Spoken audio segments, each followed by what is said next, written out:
Part 2, the time a nail salon took advantage of my blindness. We go back and forth a few times. I'm positive that I gave her the right amount, really counting it back to her, and she's like, no, you're wrong. And at this point, more people are walking into the salon, so I'm getting really uncomfortable. Back at it, I should have pulled out my phone that has a money reader on it and read her the money using my screen reader, but I was super uncomfortable and more people were walking in, and I just wanted to leave it at that. My sister was paying somewhere else. I had no idea where she was, and I didn't want to call out to her or anything. So when we got home, I wanted to double check that these people were actually scamming me. My sister helped me look at the money, and aside from the amount I paid for my nails, obviously in the tip, I was missing $20. We can learn something from most situations, and this situation just taught me to not carry around cash. I never went to that nail salon again. I actually got my nails somewhere else today, and I think they look pretty good. I mean, I can't see them, but let me know. Story time about the girl who was absolutely obsessed with me in high school. So it was my junior year in high school, and I'm just gonna tell you guys the first story of how I knew that she was absolutely obsessed with me and wanted to be me. Well, I had been dating this guy for like a month, and I sent him nudes. Well, my nudes got spread around the school, and everybody knew they were mine until this one girl, and we're gonna call her Addie, started saying that they were hers. I guess one of my friends was talking about it in class, and they were like, OMG, did you hear that her nudes got leaked? AKA mine. And Addie was sitting at the same table, and she said, no, those are my nudes. And at first I thought this girl was just trying to be nice. I was like, oh, well, that's nice of her, you know. Like, maybe she's just trying to say that so that way nobody will bully me, I guess. Well, the one day I texted her about it, and I was like, hey, like, you don't have to do that. It's fine. I'll take responsibility for it. I did it. And she was like, what are you talking about? Those are my nudes. Like for part 2. This is the time my mom faked her death so she didn't have to take care of me and my siblings. Yes, this girl really faked her death. So at the time, I was 5 and my little brother was 3. It started off with my mom saying that she didn't feel well and she couldn't pick me up from school, so the bus would have to take me home. Well, a few months after, she started getting picked up from our house by this black car. She said that car was picking her up because of her so-called doctor's appointments. And she wasn't able to drive herself because she was too sick. Well, one day, when this car came to pick her up, she never came home. Me and my little brother were sitting around for a couple days waiting for her to come home, but she never came home, and we were young, so we didn't do anything. Eventually, my aunt came over to our house and told my little brother and I that our mom had passed away, and that she was cremated and they kept the ashes. So our aunt started taking care of us. Until one day, I saw my aunt getting picked up by that same black car. That's when I started to get suspicious of everything, and I decided to check these ashes. When I checked, it was flour. Story time about how I got my ex-boyfriend back for cheating on me. So a lot of background information. My ex and I were together for almost 2 years, and throughout our whole entire relationship, he had been cheating on me. I'm not surprised though. But what I am surprised about is that he was cheating on me with my best friend. Well, my ex-best friend now. Before my ex and I got together, my best friend had a crush on him for like a week, right? And then she got a boyfriend. And I had asked her, is it okay if I get with him? Like, him and I have been talking, he said that he really likes me. And she said, yeah, of course, that's perfectly fine. I don't care, I don't like him anymore. So I was like, okay, we're all good to go. So a month later, him and I start dating. Well, I found out that he was cheating on me when I went through his phone and saw all these nude pictures of my best friends and videos of them doing the nasty. So I decided I had to get him back. And my best friend, of course. My best friend was still with her boyfriend, but her boyfriend was my ex-boyfriend's best friend. Like for part 2. My sister's a nail tech check.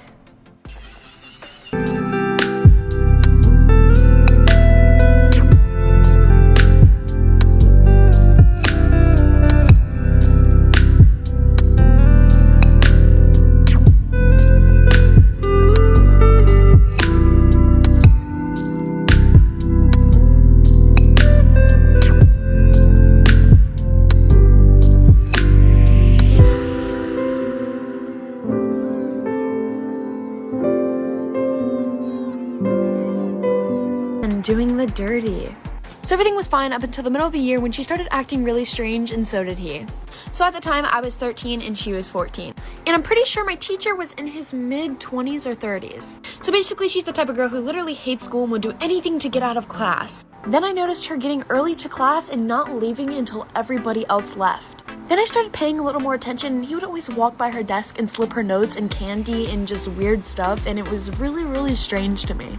He also moved to her desk right next to his, which his was all the way in the back left corner of the classroom. He would also always make jokes with her, which I didn't really understand until I found out they were sleeping together. So on Friday, my mom messaged her parents asking if they could pick me up Monday because my parents were going out of town that weekend and I hated riding the bus. Well, I'm guessing she didn't know that I was going home with her Monday. So that Monday, I got into her mom's car and I asked her mom where she was. Her mom said that she was failing math and her math teacher offered to tutor her. This teacher was also brand new. I'm running out of time.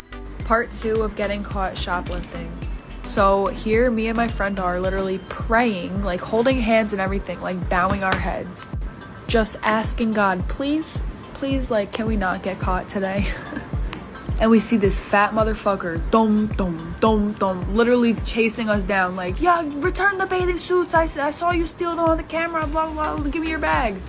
So we were like, ah, shit. So then we walk back in JCPenney. They take us in this back room. And mind you, I walked out holding the bag with all of the stuff. She was only holding the purse. And her purse, like the felony charge, like, or whatever, was $50. And then mine was $539 because that's how much all of it added up to in the end.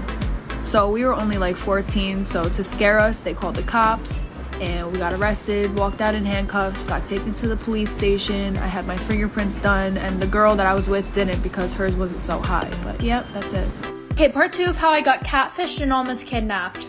So we get seated, we ordered our food, and I start talking to him. You know, I was just trying to be nice and finish my meal, but it was literally so creepy. The whole time he's like, wow, you're so beautiful. How are you still single? Yada, yada, yada. I honestly just wanted to eat and leave so bad. So here I am texting my friend that I just got fucking catfished. And while I was going in and out of my purse, I dropped my phone on the floor. And I know you're probably thinking, oh, why the hell is she telling us that part about the phone? Well, because I'm pretty sure that he put something in my drink. No, like he 100% put something in my fucking drink. So I hurry up and eat my food and drink my drink because I just wanted to get the hell out of there. And my drink tasted totally fine, like there was no bitterness or anything. So while he was getting the check, I went to the bathroom to call my friend. And as soon as I get into the bathroom, I start feeling so off. And no, it was not my anxiety from sus Chris. I also felt like I was gonna throw up. And my friend wasn't picking up at all. So I tried sharing my location with her, which I usually never do. Like for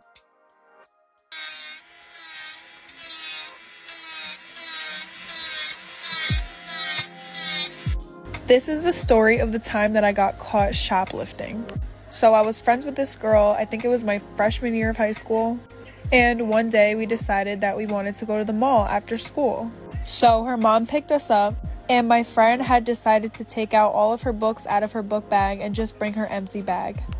I don't remember talking about it like before we got there, but we were talking about how earlier that day in one of our classes, this kid that we were friends with was talking about how he finessed a backpack right from Kohl's and nobody even noticed. So we were like, wow, is it really that easy? Like, let's do it. So we go into JCPenney and we start taking a bunch of clothes into the dressing rooms. We took off the tags and put them in her bag. As she was leaving, she decided she wanted to finesse a new purse. So she was like, here, take my bag, and then I'm gonna take a new one. So then we literally stand in the middle of JCPenney and we start praying that we don't get caught, like for part 2. part 2 of my mom sleeping with my history teacher to get me better grades. So like I said, I told my parents that I got a 97, she got a 33. And I was telling them how the handwriting didn't even look like mine and everything. And then my brother starts flipping out. In front of my dad too. He goes, Mom, are you fucking serious? You couldn't let her try and do this on her own? And I was super confused. Like I thought that maybe he was talking about my mom paid off the teacher. But then he said, yeah, Dad, if you didn't know, Mom's been fucking our history teacher to get us better grades. And then he goes, Mom, you're such a fucking whore. And my mom's sitting there not even fazed. She just took a drink of her wine and said, get the fuck upstairs now. Before my brother leaves the table, he goes, maybe you can fuck Dad's boss too. Maybe he'll get a raise. And then I realized what was happening. And it's around 6:30 p.m. So after that, a lot of stuff happened. My dad obviously wanted to get a divorce at that point. So my dad took my brother and I to our grandparents. And we stayed with them for like 2 weeks. But then everybody at school found out. And we got made fun of a lot. And then after that, we moved schools.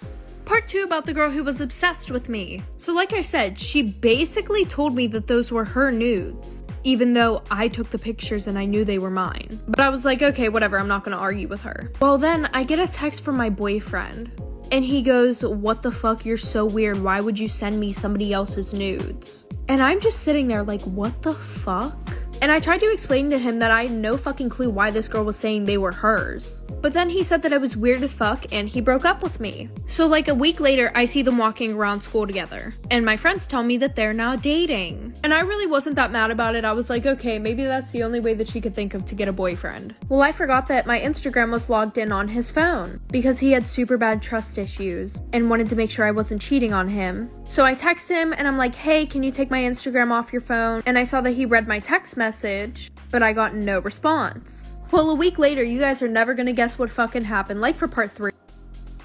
This is part 2 of the time my mom faked her death so she didn't have to take care of me and my siblings. Like I said, my aunt told me that my mom had died and they cremated her and they let her keep the ashes and that she was going to start taking care of us. Me not knowing how long the cremating process actually took at the time since I was so young, I believed her. Until one day I saw my aunt getting picked up by the same black car that my mom used to get picked up by before she died. That's when I decided to check these supposed ashes and it was actually flour. So one day when my aunt got picked up by this black car, I decided to follow her. I didn't have a car, I was 5 years old, so I had to follow them by walking and hiding behind bushes. I was able to follow them up the street, and once they turned the corner, and there I saw my mom standing on the side of the street. That's when I see the car stop and I see my aunt get out and approach my mother. She tells my mom to give her money for covering for her and taking care of me and my little brother. Mom says she faked her death because my dad wasn't in our lives and she didn't want to take care of us anymore. I'm older now and I cut her off completely and I have full custody of my little brother. Found it helpful. If you did, make sure you give it a thumbs up and subscribe to this channel. It does help support us, and let's know what videos you guys want to see.